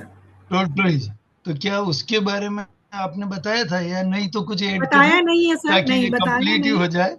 तो ऑन माय रिक्वेस्ट, चलिए प्लीज वो भी कंप्लीट बता दिस। देते हैं। ओके जी ओके मैम, ओके, ठीक है। Thank you. टॉर्टोइज जो है वो कुर्म बोलते हैं उसको, अगर देखा जाए तो कुर्म, विष्णु जी का कुर्म अवतार कहेंगे उसको। विष्णु जी के कुर्म अवतार मतलब जब उन्होंने पूरी पृथ्वी का भार अपने ऊपर लिया था, और देखा जाए तो जब समुद्र मंथन हुआ तो मंदार पर्वत जब, जिस जो मंथन के लिए इस्तेमाल किया गया था, और शेष नाग जो है वो उसकी रस्सी बने थे, तो जो मंदार पर्वत को अपने ऊपर धारण करने वाले थे वो कुर्म यानी कि एक कछुआ था। तो उस भार को ही इंडिकेट करते हुए भगवान विष्णु ने उसको अपने वराह अवतार और कुर्म अवतार के समय पे ये बताया कि जब भी पृथ्वी पर, मतलब इतना भार अगर आप ले रहे हो, तो वहां से ये भ्रांति कह सकते हैं, किंवदंती या जो भी स्टोरी है वहां से सबने सुनी है। लेकिन जो कछुए की बात करते हो ना, तो उसके लिए थोड़ा सा ये जानना जरूरी है कि कछुआ एक्चुअल में है क्या, क्यों इसको यूज किया जाता है। पहला तो सिंपल सी बात है कि भगवान विष्णु से जुड़ा हुआ है, इसलिए अगर हमारे घर में आ गया तो एक बार ही सही, जब भी हम उसकी तरफ देखेंगे तो भगवान विष्णु के प्रति जो अनुराग है, जो हमारा प्यार है, वो हम देखते हुए कर पाएंगे। दूसरा, जो कछुए का पर्सनालिटी है उसको समझिए। कछुआ कहता है बहुत स्लो चलने वाला प्राणी है, और जब जरूरत होता है अपने अंगों का जब इस्तेमाल करता है। इससे ये सीख मिलती है कि व्यक्ति को, अगर हम अपने घर में कछुआ रखें तो व्यक्ति उस प्रवृत्ति के साथ होने लगता है कि अपने किसी भी काम को बिना सोच विचार किए, बिना एनालाइज किए, बिना कोई भी दोनों सिक्कों पर विचार किए अपना डिसीजन नहीं लेगा, चाहे टाइम ज्यादा लग जाए। दूसरा, जब जब हमें जिस चीज की जरूरत होती है अपने उस कार्य को पूरा करने के लिए तब हम अपने स्किल का इस्तेमाल कर सके। ये होता है आपके घर में रखे हुए कछुए का मतलब। लेकिन ये भी ना हो तो कछुआ अगर जहां भी रखे तो उसको भार वहन करने का मतलब सिर्फ और सिर्फ उसके आचरण से लिया गया है। उसका जो शेल है 24 घंटे कितना भार अपने ऊपर लेकर चलता है वो। तो यानी कि अगर उस चिन्ह मात्र को अगर हम अपने स्टेयर्स के नीचे जहां पर कोई हमें हल्का करना है, वास्तु में जिस प्लेस को हमें लो दिखाना है, लाइट दिखाना है, तो वहां पर हम कछुए के जो सिंबल है उसको भूमिगत भी डाल सकते हैं। और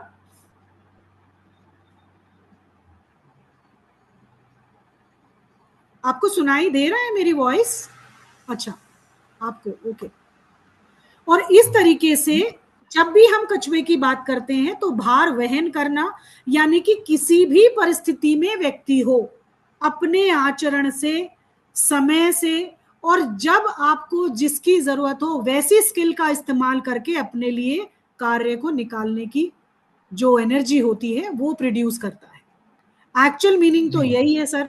बाकी नहीं, मैं उससे आगे पूछना चाह रहा था, जिस संदर्भ में आप विशेषज्ञ हैं, वास्तु में इसका डायरेक्शन बैलेंस करने के लिए भी, जैसे इसका मुंह सेंटर की ओर रखा जाए, और अगर इसे नॉर्थ ईस्ट से साउथ वेस्ट की तरफ देखते हुए रखा जाए तो एबंडेंस केज करता है। ये क्या और होता आजकल है एक चांदी का आने लग गया, चांदी का आने लग गया जिसमें विश लेटर भी अंदर फिट करके उसे रखा जा सकता है। हाँ, तो कुछ उस इसमें पर क्या प्रकाश बोला है, साउथ आपका वेस्ट डायरेक्शन साक्षात विष्णु भगवान को रिप्रेजेंट करता है।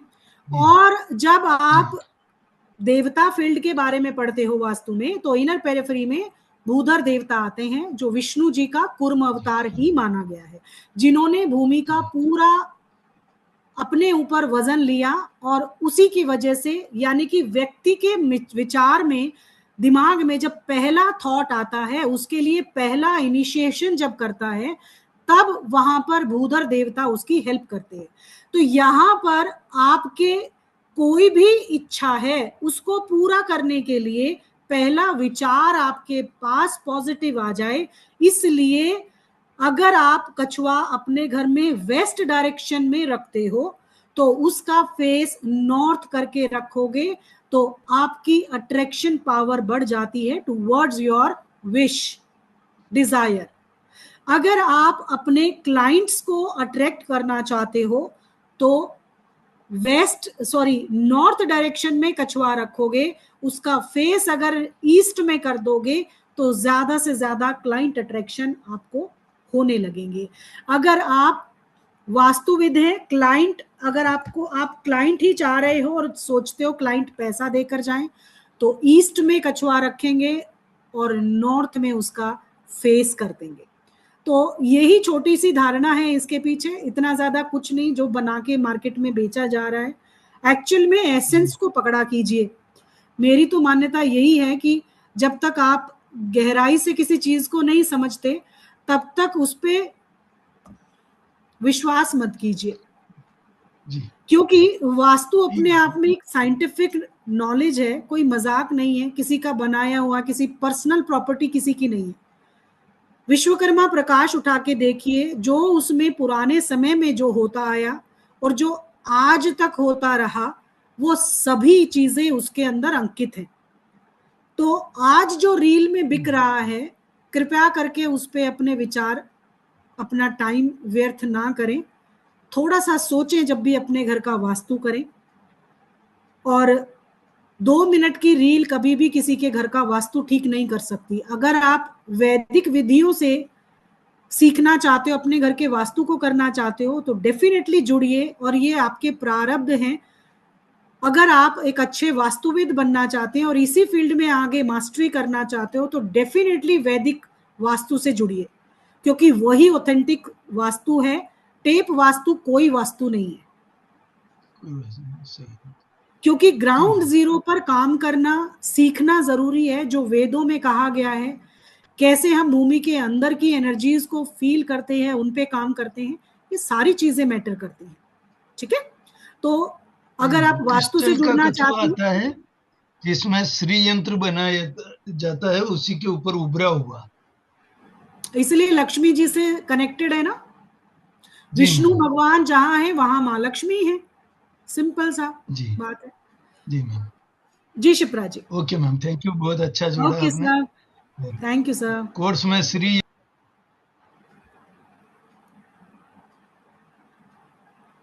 जी शिप्रा जी। क्रिस्टल का कछुआ या ब्रास का भी कछुआ रखा जाता है, तो ब्रास में भी क्या पानी भर के रखना चाहिए?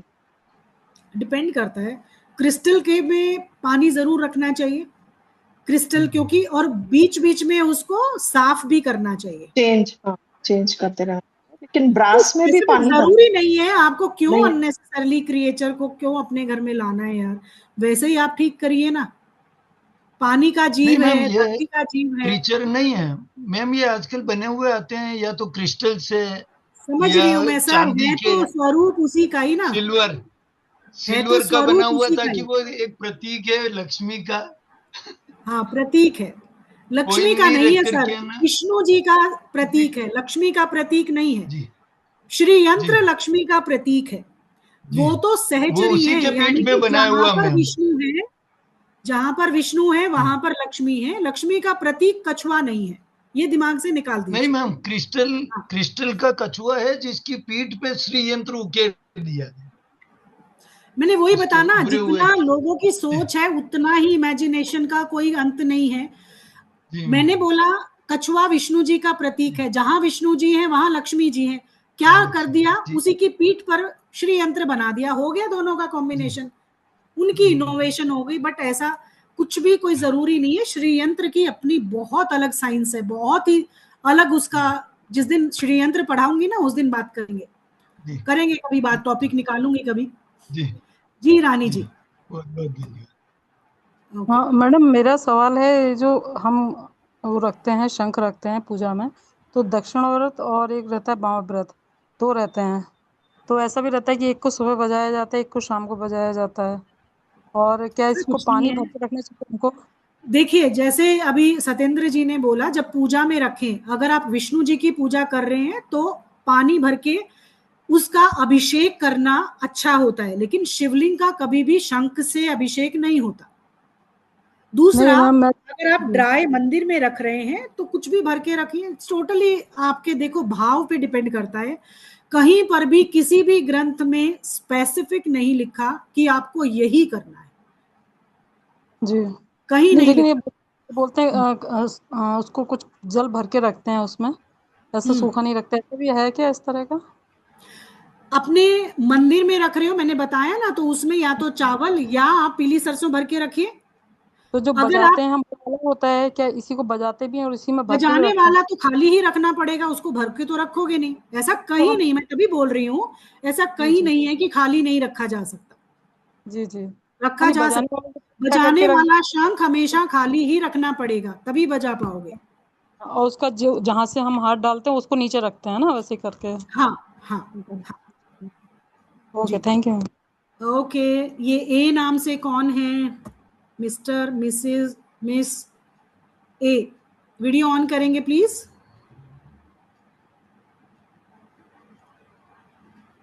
Hello ma'am, Radhe Radhe ma'am. Radhe. अभी वीडियो ऑन नहीं कर पाऊंगी, बाहर हूँ थोड़ा।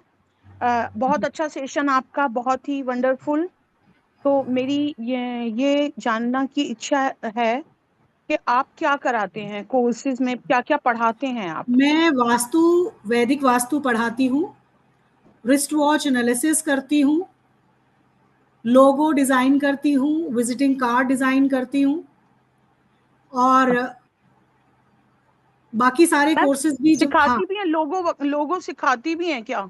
जी जी जी, आगे अभी कल मास्टर क्लास होगी हमारी रिस्ट वॉच एनालिसिस की, कल शाम को 7 बजे इसी प्लेटफॉर्म पर फिर से कनेक्ट करेंगे। आज की क्लास तो सिर्फ फ्री वेबिनार होते हैं, फ्री में ही हम आपको एवरी वीक वेडनेसडे को मैं आपसे रूबरू होती हूँ और किसी नए टॉपिक के साथ आपके ज्ञान में थोड़ा सा इजाफा करती हूँ, जितना ईश्वर मुझे आदेश देते हैं। बाकी मैं वैदिक वास्तु पढ़ाती हूँ और बेसिक रेजिडेंशियल वास्तु का कोर्स अभी सैटरडे और संडे को उसकी मास्टर क्लास आ रही है, और नेक्स्ट वीक से वो भी सैटरडे संडे को स्टार्ट हो रहा है। अगर आप लोग मुझसे जुड़ना चाहते हैं तो डेफिनेटली कल के वेबिनार में आइए, रिस्ट वॉच की क्लास करेंगे। आपकी घड़ी आपके समय को कैसे ट्रांसफॉर्म करती है, आपकी लाइफ को कैसे ट्रांसफॉर्म करती है, उसके बारे में जानेंगे। 10 डेज का ये कोर्स होगा, और अगर आज ही ओकल्ट शाला से उसको ऑप्ट कर रहे हैं तो काफ़ी उस पर 80% ऑफ चल रहा है, तो you can reserve your seat. और कल जब क्लास हो जाएगी तो शायद उसके प्राइस हाइक हो जाएंगे। कल मैम इसकी रिस्ट वॉच के बारे में डिटेल्स कहाँ मिलेंगी? ये डिटेल्स इसी ग्रुप पे, इसी चैनल पे जो अभी चल रहा है ओकल्ट शाला पे, यहीं से जुड़ना होगा आपको, और इसी में ही आपको सारे मैसेजेस मिलेंगे, सारी डिटेलिंग मिलेगी। अभी भी आपके पास वो ऐड फ्लैश हो रहा है, आई थिंक उसमें आप कनेक्ट करके मुझसे जुड़ सकते हैं। और आज अगर रात को टाइमिंग भी शायद दिया है ना गीता जी, टाइमिंग दिया है ना उसमें ग्रुप में, आज शायद 12 बजे से पहले तक अगर आप रिस्ट वॉच में अभी एनरोल कर लेते हो, शायद 1800 का ही है, ज़्यादा कॉस्टली नहीं है, तो उसको रजिस्टर कर सकते हो। लेकिन कल वेबिनार में उसका प्राइस बढ़ जाएगा, तो आपके ऊपर है। आप मुझसे जुड़ना चाहते हैं, वैदिक वास्तु जानना चाहते हैं, तो जो हमारे एग्जिस्टिंग स्टूडेंट हैं कुछ बताना चाहेंगे तो आपको ज़रूर थोड़ा सा कॉन्फिडेंस आएगा। गीता जी बताना चाहेंगे कुछ?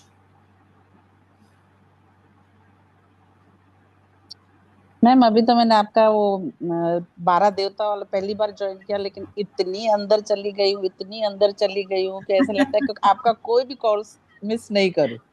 Thank you so much. ये आपका वॉच का देखा तो मैंने आज एनरोल कर दिया। ओके ओके ओके, धीरे धीरे एक एक करती जाऊंगी, और आपका मेरा वास्तु का जो रेसिडेंशियल भी ज्वाइन करना है। Of course of course of course, तभी तो मास्टरी आएगी। Thank you so much Geeta ji. आपको अच्छा लग रहा है कोर्स? बहुत बहुत अंदर ही उतरते जाते, अंदर ही उतरते जाते।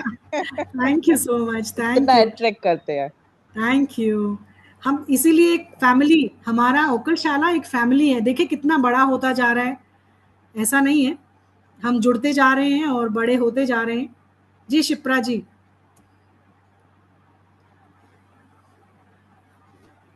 मैं कहना चाहूंगी कि मैम वाकई में क्लास टीचर हैं, बहुत ही अच्छी मेंटोर हैं।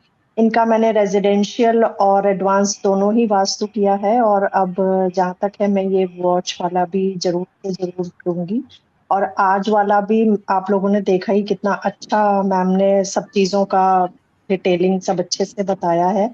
एक तो मैम की बहुत खास बात ये है कि हम लोगों को दोबारा रिकॉर्डिंग सुनने का शायद जरूरत ही नहीं पड़ता है। मैम इतना हर चीज को याद करा देती हैं बार बार बता करके कि वो बिल्कुल दिमाग में हम लोगों के बैठ जाता है। सच बात है, मैं बहुत ज्यादा क्लास वैसे अटेंड नहीं कर पाती हूँ टाइम की वजह से, लेकिन फिर भी सुनती रहती हूँ तो बहुत सारी चीजें दिमाग में अंदर घुस जाती।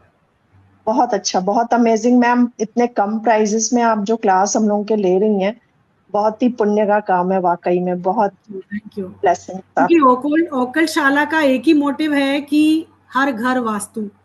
जरूरी नहीं है ये राजा कोई और बन जाए और प्रजा प्रजा ही रह जाए, सबको राजा बनने का हक है।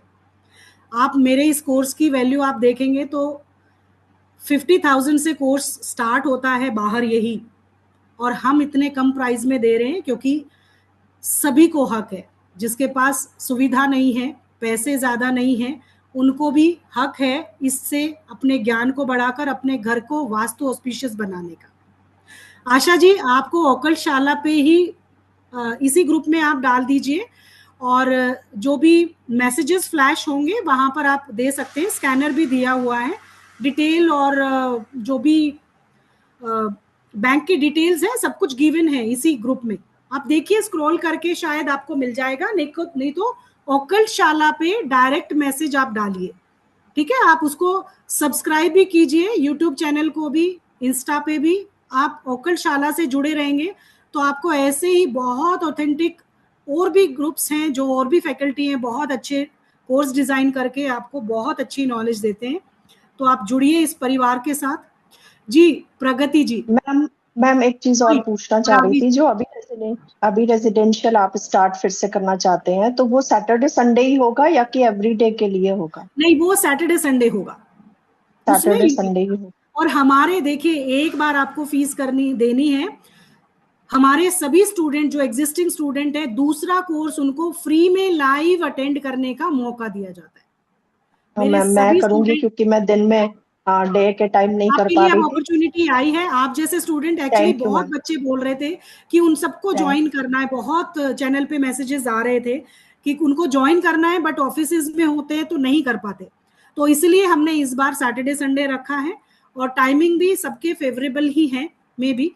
तो उस दिन आप जरूर अटेंड कर सकते हैं, और जो और एग्जिस्टिंग मैम स्टूडेंट है उनको रिपीट करने का मौका मिलेगा। हाँ, इस प्लेटफॉर्म से मैं मोना जी को भी बहुत बहुत थैंक्स करना चाहूंगी, उन्होंने मुझे आपके साथ जोड़ा है।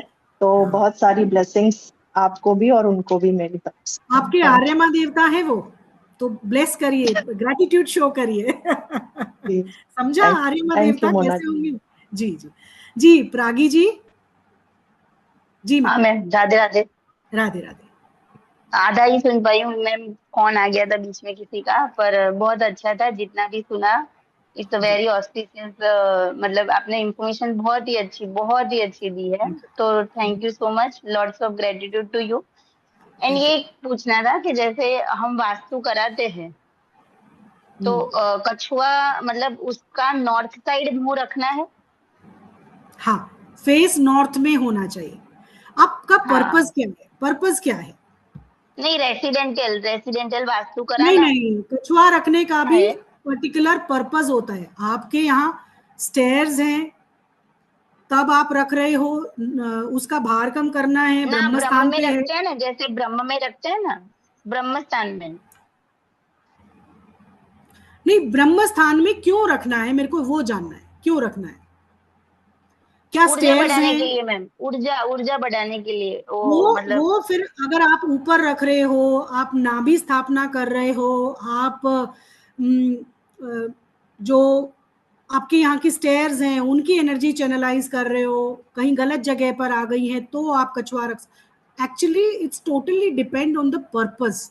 आपका पर्पस क्या हाँ है? मतलब फ्लैट में, हाँ फ्लैट में हाउस है तो नॉर्थ साइड जैसे वो जो हमारा घर का जो बाजू की वॉल है ना, वहाँ नॉर्थ साइड में वो स्टेयर आ रही है, तो उसके लिए रखवाने का बोला है किसी ने। तो वो मैं इसलिए पूछती हाँ थी कि उसका फेसिस वो होता है, वो साइड ही आना चाहिए ना, तो मतलब मैं वो हमें इंफॉर्मेशन गलत नहीं दे रहे हैं ना, वही पर्पस जानने के लिए। हाँ, नहीं ठीक है, ठीक है, ठीक है। हाँ, नॉर्थ में इट्स ट्रू स्टेयर्स ना? हैं तो आपका वास्तु दोष है। उसको हाँ लाइट करने के लिए थोड़ा सा कोर कटर करके नीचे इंसर्ट कीजिए सिल्वर हाँ, का टॉपिस। जी, सिल्वर का, ओके यस, ओके मैम।